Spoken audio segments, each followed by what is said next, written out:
Good evening, everyone. So, last time we had completed with the control and coordination through brain. Today, we are going to start with the endocrine system. So, we have already discussed about what are hormones and what are plant hormones and everything.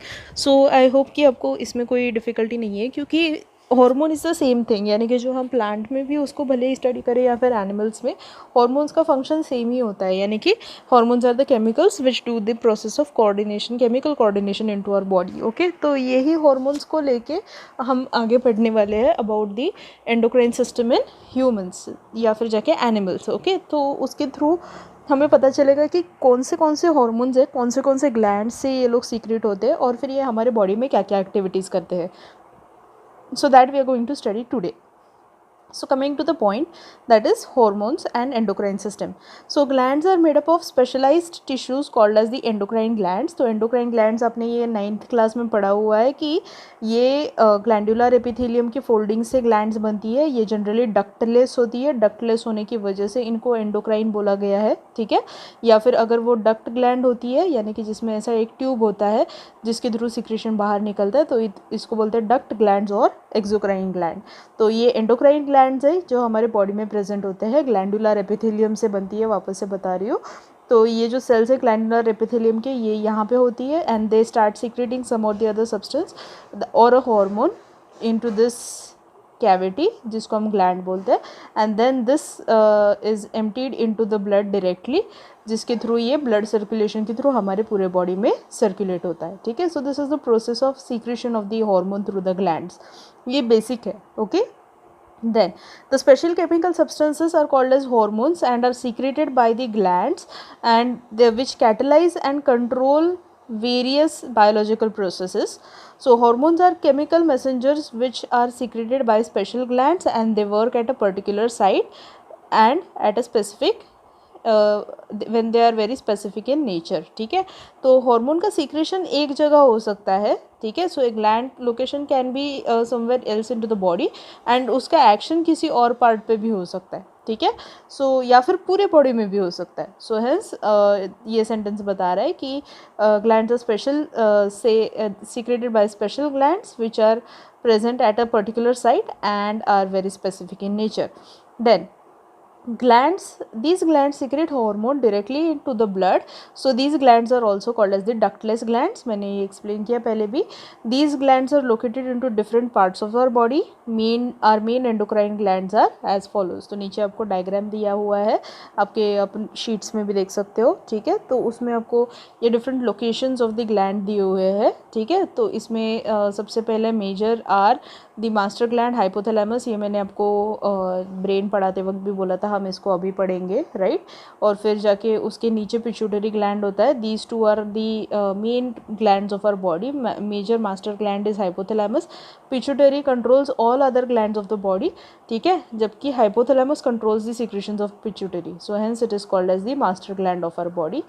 Then there are other glands coming from top to bottom, that is say thyroid gland है जो यहाँ पे butterfly shape का होता है. उसके पीछे छोटे छोटे 4 lobes of parathyroid gland होते हैं. ठीक है, and then there is kidney के ऊपर के एड्रिनल, ओके, एड्रिनल ग्लैंड्स. फिर जाके पैंक्रियाज है, पैंक्रियाज में से भी होता है. या फिर there could be ovaries and testes, ovaries in female and testes in male. ठीक है, तो ये हो गए different glands in to our body. ठीक है, तो एक एक करके आज हम इनको ख़त्म कर देंगे.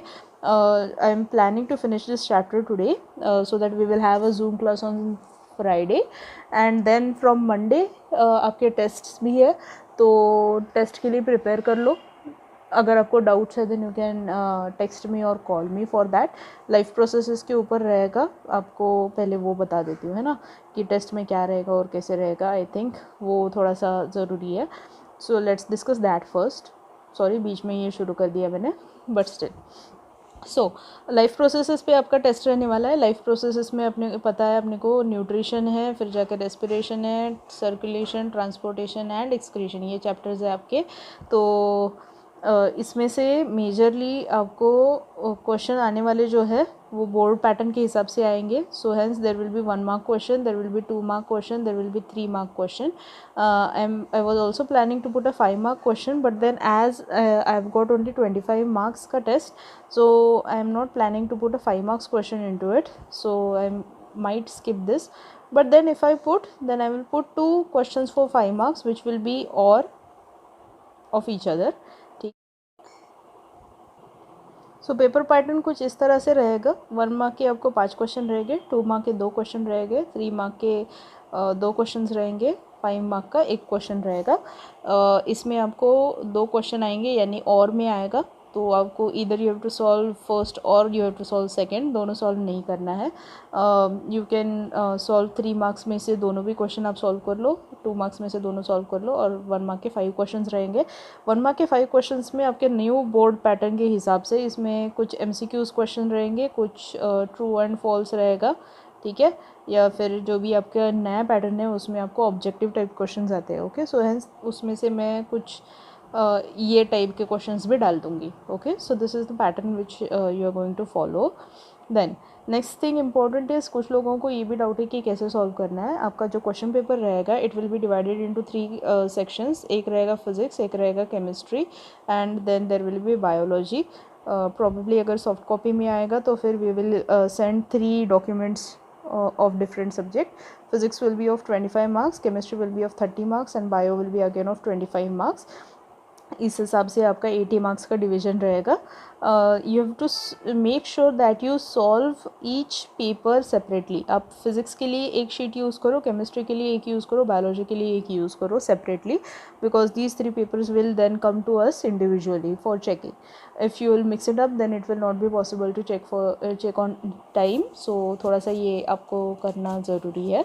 सो this is for the students those who don't know how to attempt the paper separately, because previously कुछ लोगों को पहले से पता है कि ये हम इस पैटर्न से सॉल्व करते हैं. Okay, so that is there. Now coming to our glands, एक एक करके हम सब ग्लैंड्स को पढ़ते हैं. So first is pituitary gland. आपने 8th क्लास में ये पढ़ा हुआ है, सो आई होप आप थोड़ा सा रिकॉल भी कर लोगे ये पढ़ते वक्त.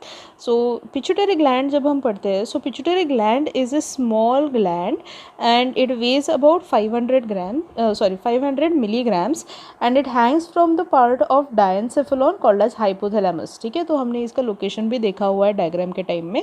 सो वहाँ पे वो ब्रेन के रूफ से हैंग होता है. ठीक है, pituitary gland is most important endocrine gland. इसको पहले मास्टर ग्लैंड बोला जाता था, बट अभी नहीं बोलते बिकॉज हाइपोथैलेमस को मास्टर ग्लैंड बोलते हैं. And it secretes a number of hormones that are not only regulate the various functions of the body but also controls the activities of other endocrine gland. इसकी वजह से इसको हम master gland बोला करते थे. ठीक है, यही रीज़न है, क्योंकि पिट्यूटरी ग्लैंड के हार्मोन्स जो है वो बॉडी का ग्रोथ ही सिर्फ कंट्रोल नहीं करते हैं. They control secretion of thyroid gland, they control the secretions of ovaries, they control secretions of testes, they control secretion of pancreas. सबका जो secretion है it is controlled by the pituitary gland. So hence उसको master gland बोला जाता है. ठीक है, now pituitary gland is divided into 3 lobes, anterior lobe, mediate lobe and posterior lobe. अगर आप इसका डायग्राम देखते हो तो it is something like this. ये उसका anterior lobe होता है, उसके बीच में आपको एक ऐसा shaft सा दिखाई देता है जो उसको अटैच करता है, and then there is a posterior lobe, और इस तरह से वो दिखाई देता है, और ये उसका हैंगिंग वाला पोर्शन है ऊपर का. ठीक है, and from where it is attached to the say we call it as hypothalamus. ठीक है, तो ये जो दोनों लोब्स है, फर्स्ट 2 लोब्स जो है they constitute the adenohypophysis and whereas the other one is called as the neurohypophysis. ठीक है, तो ये जो रेड वाला मैंने ड्रॉ किया है तो ये ब्रेन के न्यूरॉन्स से बना हुआ पार्ट है, यानी कि इसमें से न्यूरॉन्स का कंट्रोल एंड कोऑर्डिनेशन स्टार्ट हो जाता है. And this one is glandular epithelium. ये वाला जो ब्लू वाला पार्ट है दैट इज ग्लैंडुलर एपिथेलियम. ठीक है, तो इसीलिए this one is called as the adenohypophysis, जो कि hormone secretion through glandular epithelium करता है, and this is through the neurohypophysis.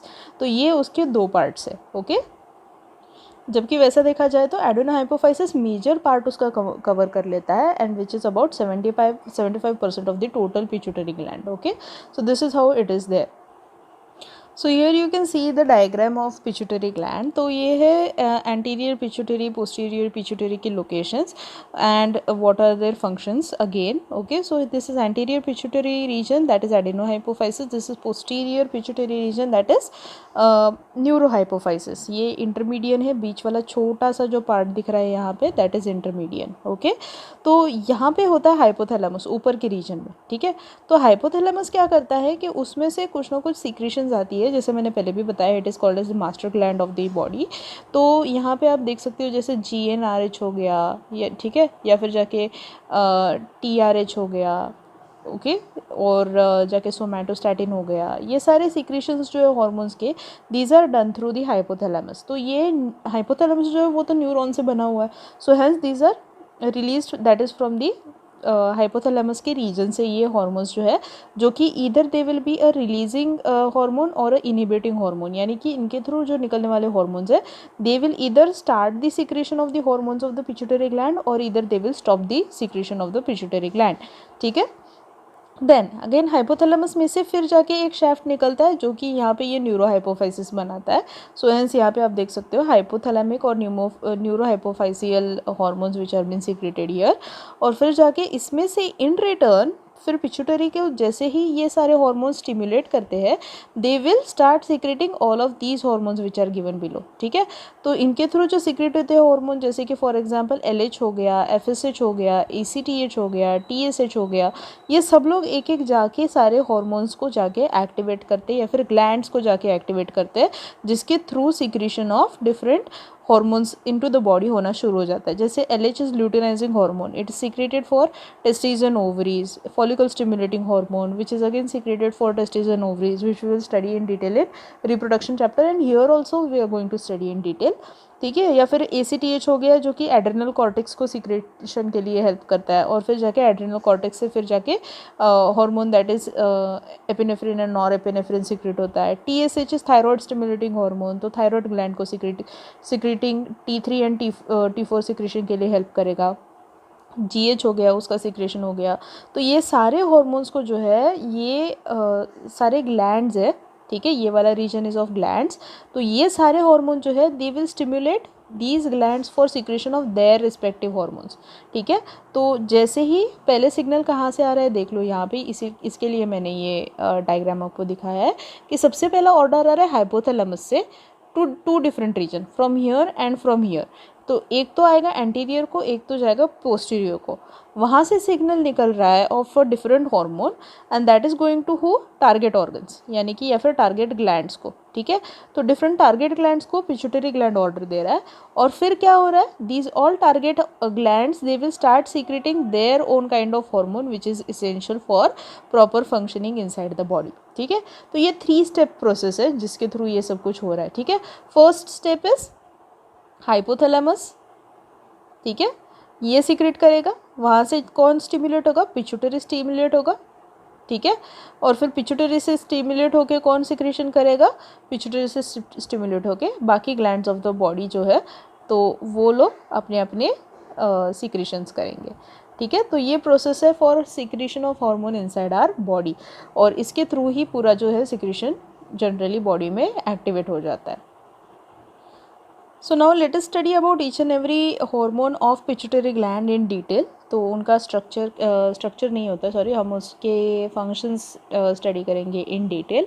तो सबसे पहला आता है सोमैटोट्रोपिन हार्मोन जिसको हम STH भी बोलते हैं शॉर्ट में. ठीक है, आप इसके शॉर्ट फॉर्म्स भी याद रख सकते हो. तो आपको ये 12th क्लास में ज़्यादा इसेंशियल है बट स्टिल कॉम्पिटिटिव एग्जाम्स के लिए वगैरह काम में आ जाता है. ठीक है, तो talking about this one that is STH या फिर इसको हम ग्रोथ हार्मोन भी बोलते हैं, इसको शॉर्ट में GH बोलते हैं. तो ये बहुत कॉमनली आपको ग्रोथ हार्मोन के नाम से ही रीड करने मिलेगा. ठीक है, so it promotes the growth of long bones and muscles into our body during early life. This hormone is secreted right from birth till a certain period of age और फिर जाके इसका सिक्रेशन जो है वो कांस्टेंट हो जाता है या फिर रिड्यूस हो जाता है. ठीक है, तो ताकि हाइट की ग्रोथ जो है वो पूरी तरह से डिपेंड करती है ऑन दिस हार्मोन. ओके तो इसके हॉर्मोन्स का भी सिक्रेशन जो है वो बहुत ही इसेंशियल चीज़ है, क्योंकि हॉर्मोन्स जो है ये कम क्वांटिटी में सिक्रेट हुआ तो भी इशू हो जाएगा, ज़्यादा क्वांटिटी में सिक्रेट हुआ तो भी इशू हो जाएगा, ठीक है। तो उसके बहुत सारे ड्रॉबैक्स हैं, जैसे फॉर एग्जांपल अगर ग्रोथ हार्मोन प्रॉपरली सिक्रेट नहीं हुआ तो फिर it will lead to a condition which is called as dwarfism, ठीक है। और फिर जाके अगर बहुत ज़्यादा सीक्रेट हो गया then it will lead to gigantism, ठीक है। तो इस तरह से, या फिर इवन अगर ये प्रॉपर एज में अगर सीक्रेट नहीं हुआ या फिर प्रॉपर एज होने के बाद अगर इसका सिक्रेशन वैसे ही स्टार्ट रहा then it may even lead to another disease called as और another condition which is called as acromegaly, ठीक है। तो ये सारे जो कंडीशंस है बॉडी में these are produced because of different hormones which are secreted either less or high or abnormally into the body, ठीक है। तो इसका सिक्रेशन जो है वो प्रॉपर एज में प्रॉपर अमाउंट्स में होना, ताकि proper growth of the body हो, वो हो जाना चाहिए, ठीक है। तो इसके डिसऑर्डर्स तो हम बाद में डिस्कस कर लेंगे, but then for now you have to study about this, that is ये growth hormone is essential for growth and development of long bones and muscles into our body, which will lead to development of height, okay।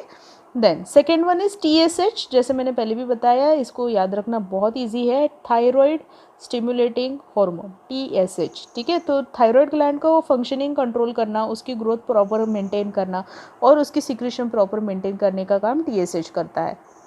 Then next one is adenocorticotropic hormone, ठीक है। तो इसी का नाम के हिसाब से ACTH, ठीक है, ACTH एडिनोकॉर्टिकोट्रोपिक हार्मोन। तो एडिनोकॉर्टिकोट्रोपिक हार्मोन जो है it controls growth and functioning of the outer part that is cortex of adrenal gland. अगर आपको किडनी के दो रीजन्स याद होंगे, कॉर्टेक्स एंड मेडुलरी रीजन, ठीक है। तभी मैंने आपको बताया हुआ था कि जैसे यहाँ पे कॉर्टेक्स एंड ये कॉर्टेक्स रीजन है और ये मेडुलरी रीजन है, तो तभी ही मैंने बताया था कि आपको एड्रिनल ग्लैंड भी जो है उसके अंदर भी आपको जनरली दो रीजन्स दिखाई देती है, ठीक है। So there is a cortex region and there is a medullary region, उसमें मेडुलर नहीं है बट देन फिर भी उसमें दो रीजन है, इसीलिए this part is called as the cortical region. तो कॉर्टिकल रीजन के हॉर्मोन्स का सीक्रेशन को कंट्रोल करता है ACTH, ठीक है। देन नेक्स्ट इज प्रोलैक्टिन, इसको हम PL भी बोलते हैं, या फिर इसको मैमोट्रोपिन हार्मोन भी बोलते हैं, या फिर इसको ल्यूटिनाइजिंग हार्मोन भी बोलते हैं, दैट ल्यूटियोट्रोपिक हार्मोन भी बोलते हैं। Luteinizing hormone is different. Luteotropic hormone जो है LTH, इसका सिक्रेशन जो है it helps in to production of milk in the mammary glands. So generally this hormone is secreted after the birth of the child, ताकि proper amounts में जो है mammary gland से मिल्क सीक्रेट हो और चाइल्ड को जो प्राइमरी रिक्वायरमेंट ऑफ न्यूट्रिशन है वो फुलफिल हो सके। FSH फॉलिकुलर स्टिमुलेटिंग हार्मोन, ठीक है। तो ये भी एक गोनाडोट्रोपिन हार्मोन है।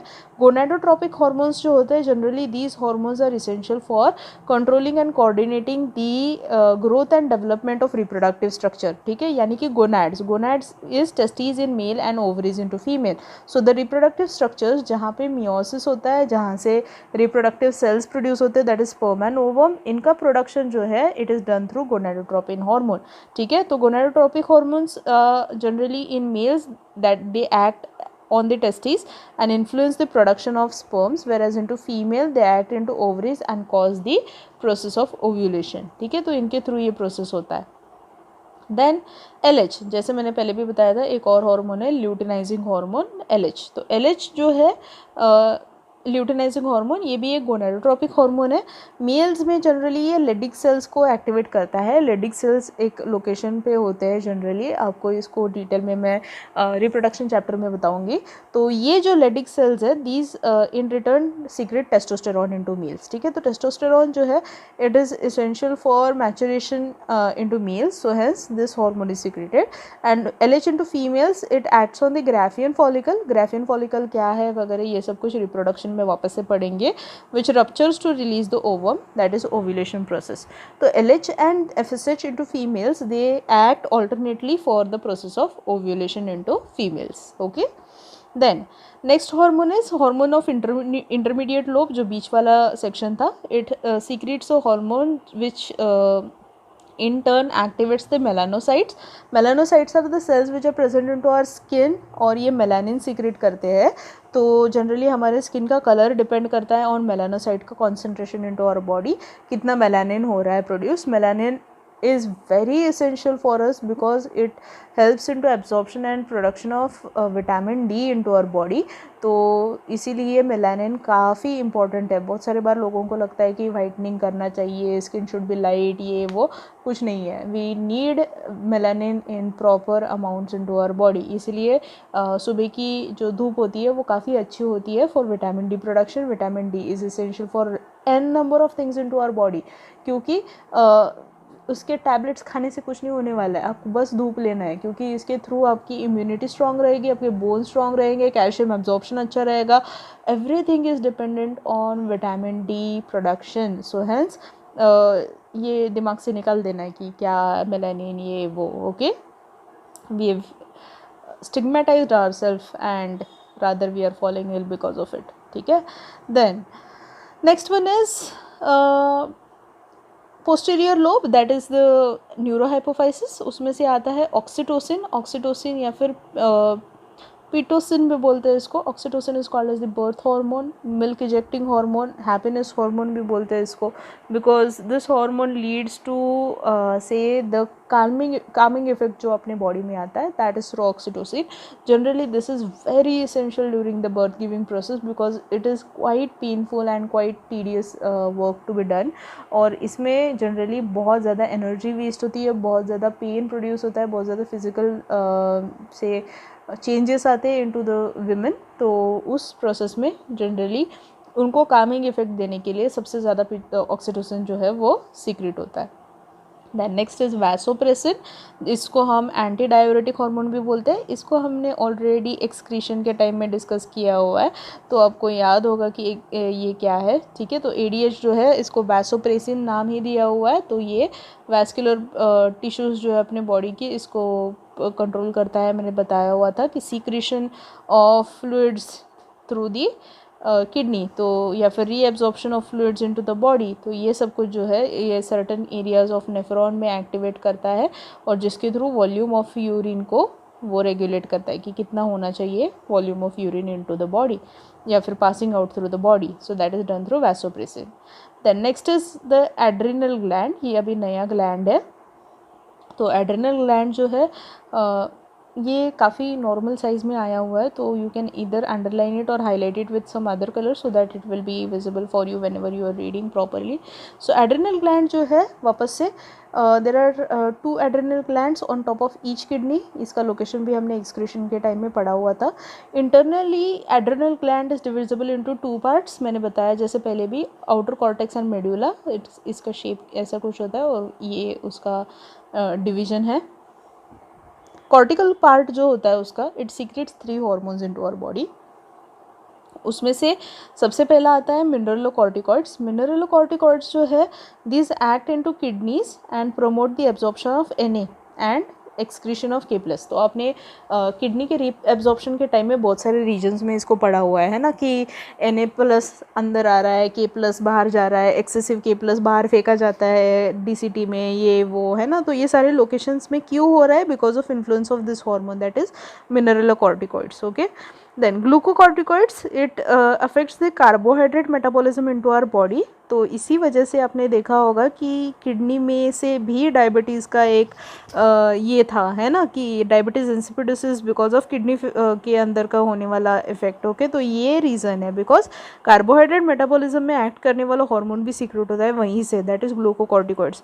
So it stimulates the liver to synthesise carbohydrates from non carbohydrate sources such as amino acids and proteins. इनका ब्रेक डाउन करके ग्लूकोज बनाने की कोशिश की जाती है. ठीक है.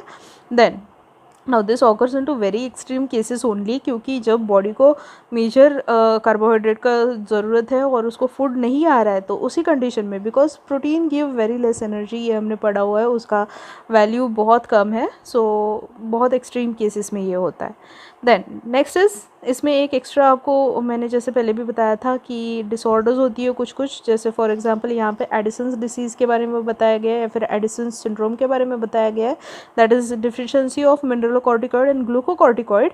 These will lead to this disease, जिसकी वजह से लो ब्लड शुगर होगा, लो प्लाज्मा सोडियम कॉन्सेंट्रेशन रहेगा और हाई प्लाज्मा K+ कॉन्सेंट्रेशन रहेगा, जिसकी वजह से स्किन पिगमेंटेशन बढ़ जाता है and skin becomes bronze in colour. Okay, तो ये उसका एडिसन डिसीज़ का सिम्टम्स एंड इफ़ेक्ट है। और फिर दूसरा जो है वो है कुशिंग सिंड्रोम। कुशिंग सिंड्रोम में generally excessive amount of glucocorticoid होता है, तो उसकी वजह से हाई ब्लड शुगर हो जाता है, प्लाज्मा में Na+ बढ़ जाता है, K+ रिड्यूस हो जाता है, और high blood pressure and obesity इसमें देखा जाता है। ठीक है, तो ये कैरेक्टरिस्टिक फीचर्स है उसके एक्सेसिव सिक्रीशन एंड प्लेसर सिक्रीशन के। तो ये दोनों एक दूसरे के एंटागोनिस्टिक बोल सकते हैं हम इनको, opposite of each other, work differently. Okay, अब आते हैं मेडुलरी हॉर्मोन्स की तरफ। मेडुलरी हॉर्मोन्स जो है अपने एड्रिनल ग्लैंड के, वो दो है, और एक होता है नॉरएपिनेफ्रिन और एक है एपिनेफ्रिन, जिसको हम नॉर एड्रेनालिन एंड एड्रेनालिन भी बोलते हैं। तो ये दोनों जो हार्मोन हैं, these are called as the stress hormones. ठीक है, तो स्ट्रेस हार्मोन्स क्यों बोला जाता है? Because it helps us into fight, flight and fright condition. ठीक है, तो जब भी we are into fright, then we can either fight और फ्लाइट, यानी कि either we can fight the situation और we can run off from that situation. दोनों भी सिचुएशन में अपने को बहुत ज़्यादा एनर्जी की ज़रूरत होती है, बहुत ज़्यादा एक्टिवनेस की ज़रूरत होती है, बहुत ज़्यादा से अलर्टनेस की ज़रूरत होती है। ये सब कुछ प्रोड्यूस करते हैं ये दोनों hormone, that is epinephrine and norepinephrine. ठीक है, तो ये दोनों हार्मोन जो है ये दीज आर जनरली, जैसे यहाँ पे लिखा हुआ है, secreted during the time of stress, emotional disturbances, और whenever the individual is threatened by any dangerous situation, यानी कि जब भी we are into any super emergency situation, जिसमें जैसे मैंने पहले भी बताया फ्राइट सिचुएशन की जीने मरने का सवाल आ गया, राइट, तो उस कंडीशन में जनरली ये सीक्रेट होता है। Not only that, even if you are bungee jumping, even if you see a dog running towards you, even if you see somebody threatening you, even if you are into very furious state of anger, ये सारे situations में ये hormone बहुत ज़्यादा secret होता है। So normally ये secret नहीं होता है क्या? नहीं होता है, but it is essential for maintaining normal pace of our blood pressure, फिर जाके बॉडी का होम्योस्टेसिस मेंटेन करने के लिए इसकी ज़रूरत होती है, बट इनटू अर्ज और सर्ज। ठीक है, यानी कि एक गश ऑफ एड्रेनालिन हम बोलते हैं ना, एड्रेनालिन गश हो गया जिसकी वजह से आई वॉज वेरी एक्टिव, ये वाला फ्रेज जो है वो इसी थ्रू आता है, दैट इज़ ये वाला। Okay, so this hormones increase heart beat, constriction of blood vessel except those that supply blood to the heart and muscle and skeletal muscle, and these also increase the blood pressure and rate of respiration into our body। अभी देखो, ये जैसे मैंने पहले भी बताया कि it helps in to fight, fright and flight hormone, क्योंकि ये एड्रेनालिन सर्ज देता है और फिर जाके ये पर्सन को फाइटिंग इनटू फ्राइटनिंग सिचुएशन और even into running fast help करता है। ठीक है, so the rate of secretion of this hormone depends और it produces that much of energy. Thus changes जो भी होते हैं बॉडी में, तो ये हार्मोन अपने को प्रिपेयर करता है to react during any emergency situation. जैसे कि फॉर एग्जांपल से, अगर आपके पीछे कुत्ता पड़ा हुआ है, ठीक है, सपोज वो कुत्ता छोटा है, manageable, okay, so what you can do is either you will fight with it और you will try to tackle it, okay, और अगर कुत्ता बहुत बड़ा है तो you will try to run away from it. तो ये सिचुएशन में क्या क्या होगा उस हिसाब से इसका एक्टिवेशन वाला मोड देख लो। सबसे पहले you will listen to the barking coming towards you, right, you will see, डर लग जाएगा, फ्राइट सिचुएशन प्रोड्यूस हो गई। ठीक है, फ्राइट में हार्ट बीट बढ़ जाती है। ठीक है, हार्ट बीट बढ़ गई है यानी कि सर्कुलेशन बढ़ गया है, सर्कुलेशन बढ़ गया यानी कि ऑक्सीजन ज़्यादा लगने वाला है, सो रेट ऑफ रेस्पिरेशन बढ़ेगा। ठीक है, ब्लड प्रेशर बढ़ेगा क्योंकि सारे सेल्स को जाके ऑक्सीजन पहुंचाना ज़रूरी है, तो सभी जगह पे ऑक्सीजन दौड़ाया जाएगा। ठीक है, ब्लड वेसल्स को हम बंद कर देंगे, कौन से वाले? द वंस गोइंग टू से ग्लैंड्स लाइक स्वेट ग्लैंड, ये वो वाले, या फिर जाके इंटेस्टाइन को जाने वाले। इमरजेंसी सिचुएशन है, तुम्हारे पीछे कुत्ता पड़ा है, वो आके तुमको काट लेगा, उस सिचुएशन में अगर आप ये सोचोगे कि मुझे भूख लगी है तो सही रहेगा क्या? नो। तो इस सिचुएशन में हमें क्या सोचना है? That we need to run away from this situation. तो सारे पेट को जाने वाला ब्लड हो गया, उसको जाने वाले सिग्नल्स हो गए, उनको हम कट ऑफ करेंगे ताकि एनर्जी बची रहे, ठीक है. So that will be done and then it will help our body into reacting situation. तो रिएक्ट कैसे करेंगे हम लोग, दौड़ना है हमें, so we will find the, अपना दिमाग उसके लिए काम करना शुरू करेगा. शॉर्टेस्ट पाथ कौन सा है, उसमें ऑब्स्टैकल्स कितने आते हैं, कहीं पे पत्थर वत्थर गिरे हैं क्या, कहीं से मुझे कूदना है क्या, या फिर जाके ये सब चीज़ों को अवॉइड कैसे करना है.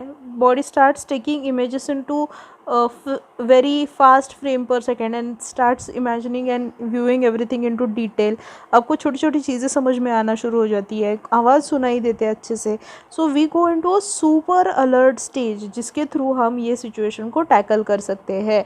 ओके, नॉर्मली ऐसे सुकड़ा मुकड़ा दिखने वाला इंसान या फिर जाके जो बहुत ही सुस्त या फिर ये भी हो, उसके अंदर जब भी एड्रेनलिन, इनके अंदर भी अगर एड्रेनलिन गश आ जाए तो फिर they will also react into super human kind of behaviour. Okay, not exactly super human but then we for that instance become super human बोल सकते हैं, ठीक है. सो आपने खुद ने ये फील किया होगा, राइट. कभी कभार अगर गुस्सा आ जाता है, कभी कभार अगर दौड़ना हो, कभी कभार डर लग जाता है, then we go into super alert phase, है ना.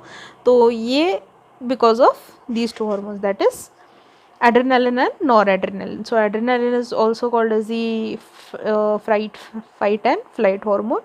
आपने देखा भी होगा जनरली जो लोग बंजी जंपिंग करने जाते हैं तो वो लोग चिल्लाते हैं ज़ोर ज़ोर से, है ना, क्योंकि वो उतना ज़्यादा एनर्जी प्रोड्यूस हो जाती है बॉडी में कि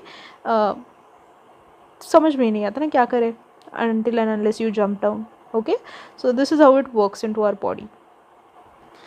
नेक्स्ट इज थायरॉयड ग्लैंड. तो थायरॉयड ग्लैंड जो है it consist of two lobes which are joined together by a से band which is called as isthmus. तो ये उससे जॉइन होता है. जनरली इसका शेप जो है वो बटरफ्लाई शेप के जैसे दिखता है, ऐसा कुछ होता है ये ग्लैंड, ठीक है. तो this part is called as isthmus और ये दोनों जो है वो लोब्स है उसके थायरॉयड ग्लैंड के. This are situated in the lower part of the neck and around आर से जो अपना फेरेंजियल रीजन है वहाँ पे ये प्रेजेंट होता है. And they sometimes enlarge which is called as goitre. Iodine deficiency की वजह से ये होता है.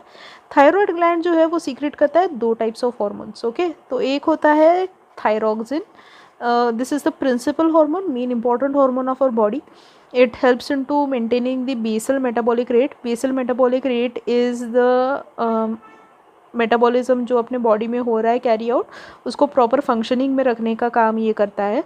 तो जनरली थायराइड हार्मोन जो है it helps in to maintaining the body weight according to the height, ठीक है. तो उस हिसाब से उसको मेंटेन करना.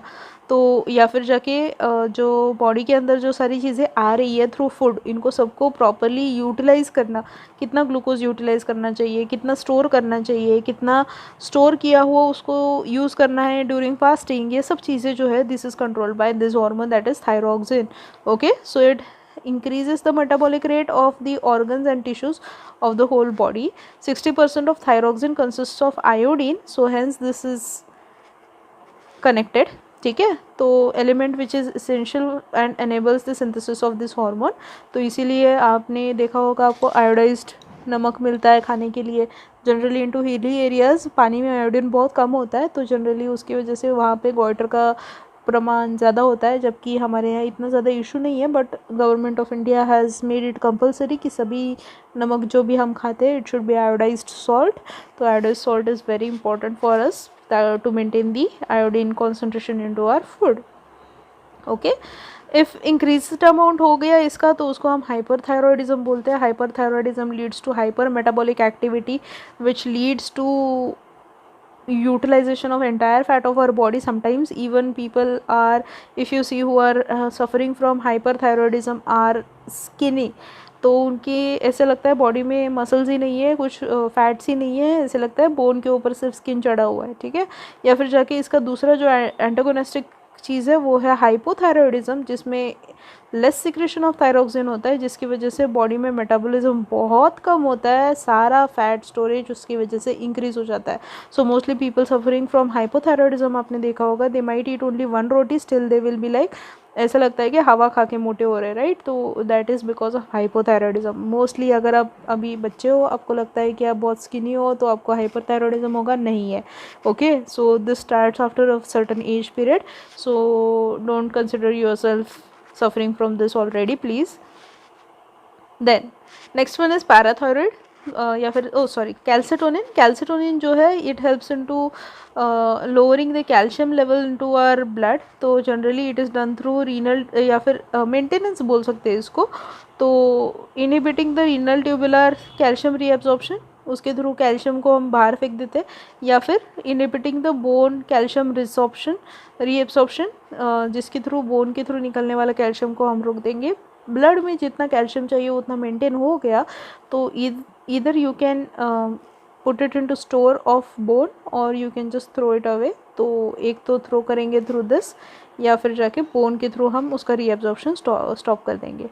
ठीक है, तो calcium maintenance is done through calcitonin.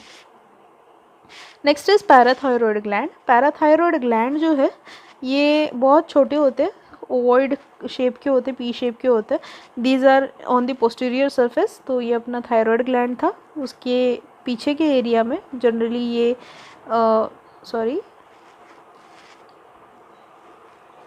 उसके पीछे के साइड में यहाँ पे 4 ऐसे ओवॉइड स्ट्रक्चर्स होती है जिसको हम पैराथायरॉयड हार्मोन बोलते हैं या फिर ग्लैंड बोलते हैं. तो ये जो ग्लैंड है उसके लोकेशन की वजह से इसका नाम पैराथायरॉयड. ठीक है, तो यूजुअली ये 2 के पेयर में है, जैसे मैंने बताया 4 है, सुपीरियर एंड इन्फीरियर पेयर.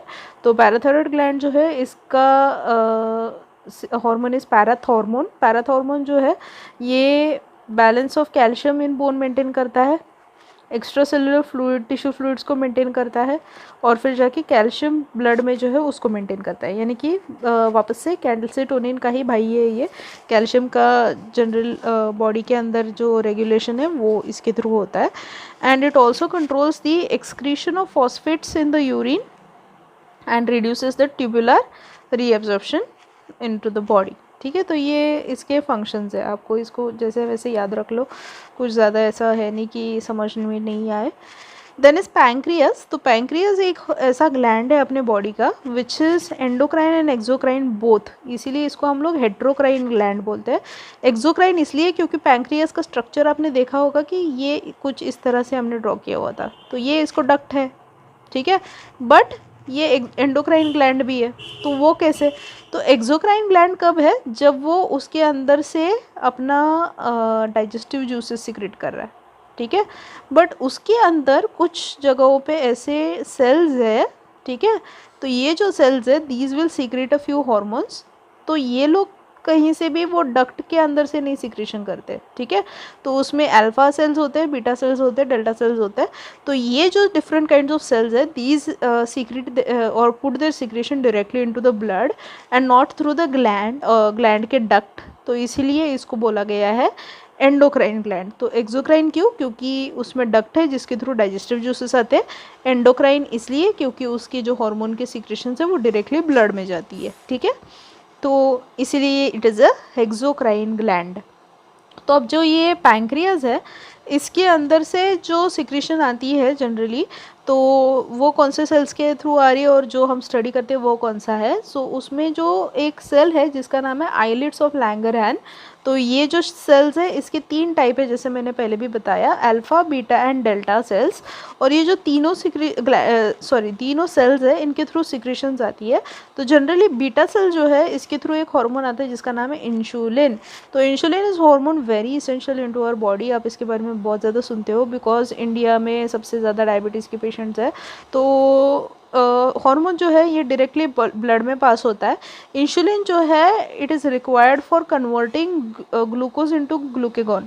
ठीक है, ग्लाइकोजन. तो ग्लाइकोजेनेसिस के लिए इंसुलिन इसेंशियल है इनटू लीवर.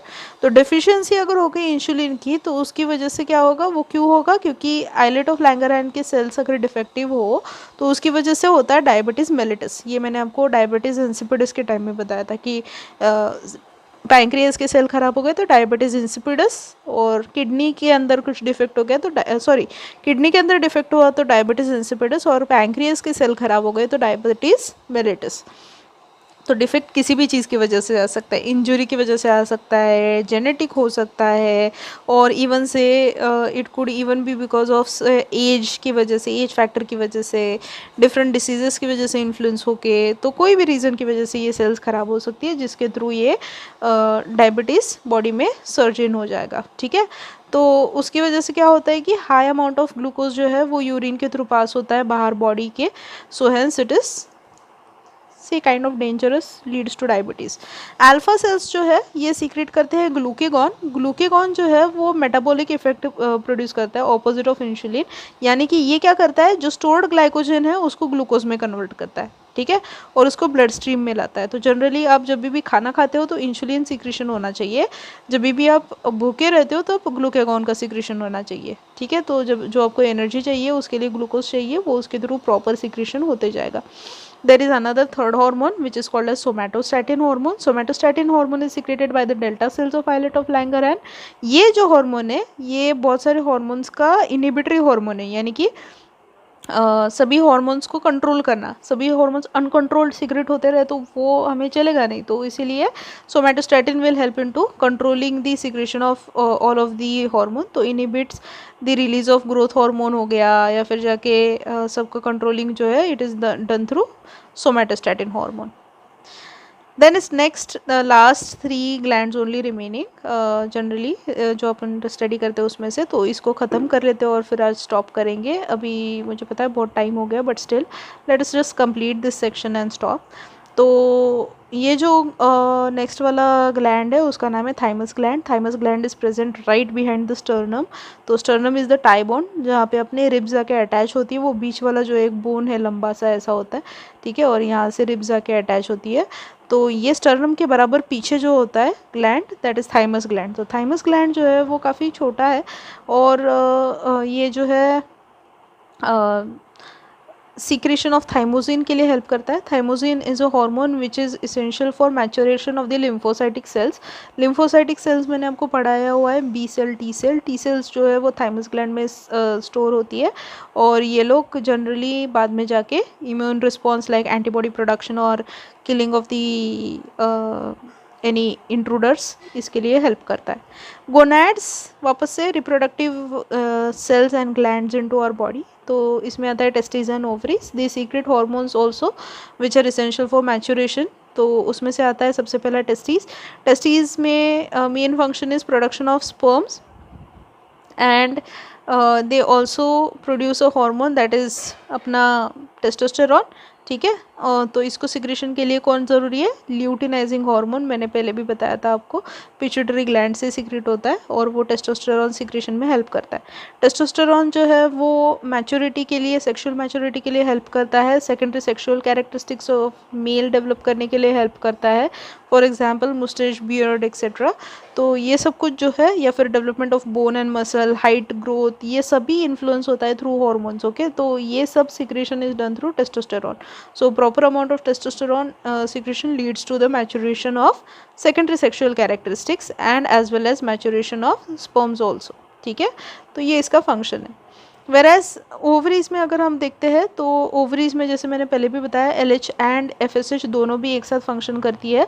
तो वो कैसे करता है, so ovaries have a number of immature ova which are surrounded by a follicle. एक सैक लाइक स्ट्रक्चर होता है जनरली कुछ ऐसा, ठीक है, तो इसको हम ग्राफियन फॉलिकल बोलते हैं। ये वापस से हम लोग रिप्रोडक्शन में और डिटेल में पढ़ेंगे।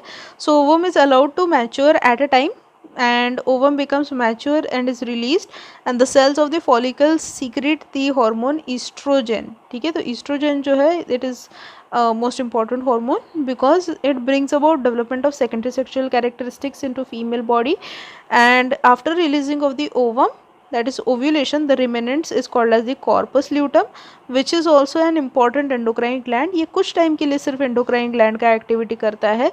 later on mostly if pregnancy remains then placenta acts as an endocrine gland. ये भी आपको मैं रिप्रोडक्शन के टाइम में बहुत डिटेल में पढ़ाऊंगी। तो first one is progesterone is secreted through this corpus luteum. Corpus luteum के थ्रू प्रोजेस्टेरॉन सिक्रेट होता है। प्रोजेस्टेरॉन को हम लोग प्रेगनेंसी हार्मोन भी बोलते हैं because it helps in to maintenance of the endometrial wall. ये सारे डिटेल्स आपको रिप्रोडक्शन चैप्टर में पढ़ने मिलेंगे।